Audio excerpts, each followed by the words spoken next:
En fait, j'ai porté, à mon avis, une liberté parce que tous les gens qui sont nés dans la décoration et l'architecture ou le design sont beaucoup plus sérieux par rapport à leur travail.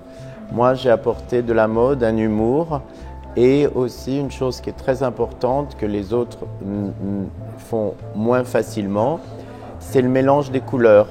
Parce que comme je travaille dans la mode, j'ai l'habitude de mélanger les couleurs et de ne pas avoir peur des couleurs et de savoir qu'en plus, je vois un peu la décoration comme de la mode, donc je m'amuse et je fais des choses et puis après je peux en faire d'autres totalement différentes. Mais c'est ça qui me vient de, je crois, c'est surtout le...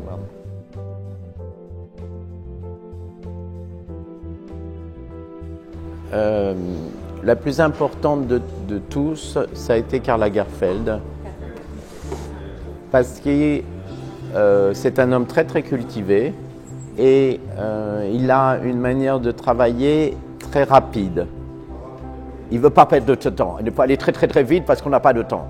Alors, ce qui est très agréable, c'est qu'on apporte quelque chose, il regarde, puis oui, non mais il faut faire comme ça.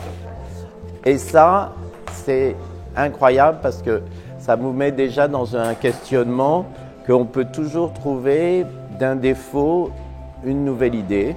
Et après, c'est justement pas un homme qui est seulement un couturier ou un designer de mode, mais c'est quelqu'un qui a une culture qui part de la peinture aux arts décoratifs, à l'écriture, la poésie et la culture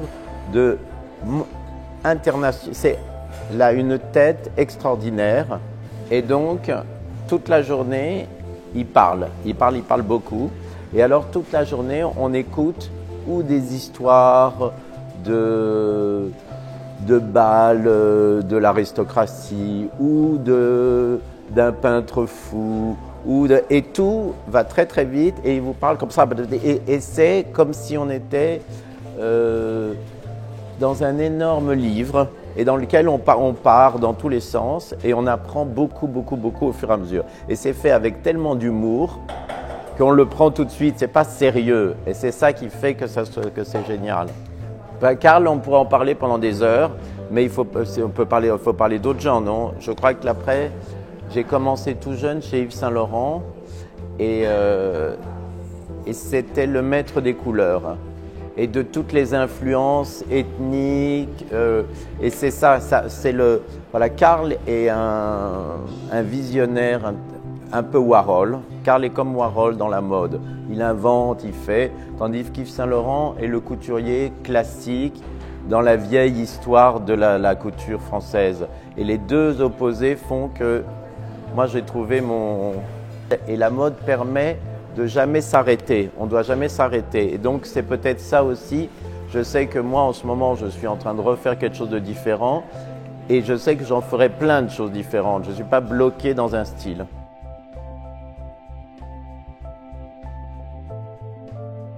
Mais en fait, j'admire ce qu'ils font parce que je ne serais pas capable de le faire.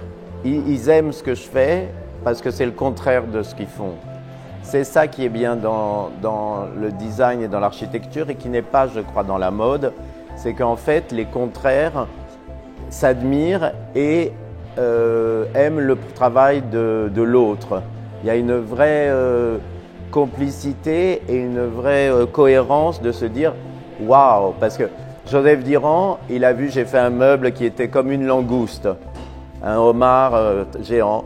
Et Joseph Durand, il me dit, on a vu quand il a fait le restaurant Monsieur Bleu et Loulou à Paris, j'ai dit waouh Joseph, j'adore ce que tu fais. Et il me dit mais moi je suis fou de ce que tu fais. Je dis ah bon mais pourquoi? Il me dit un type qui a fait une langouste comme ça, c'est un fou et je dis bravo. Donc c'est la même chose, on est admiratif parce que lui il fera jamais la langouste et moi jamais je ferai un endroit tout simple en marbre.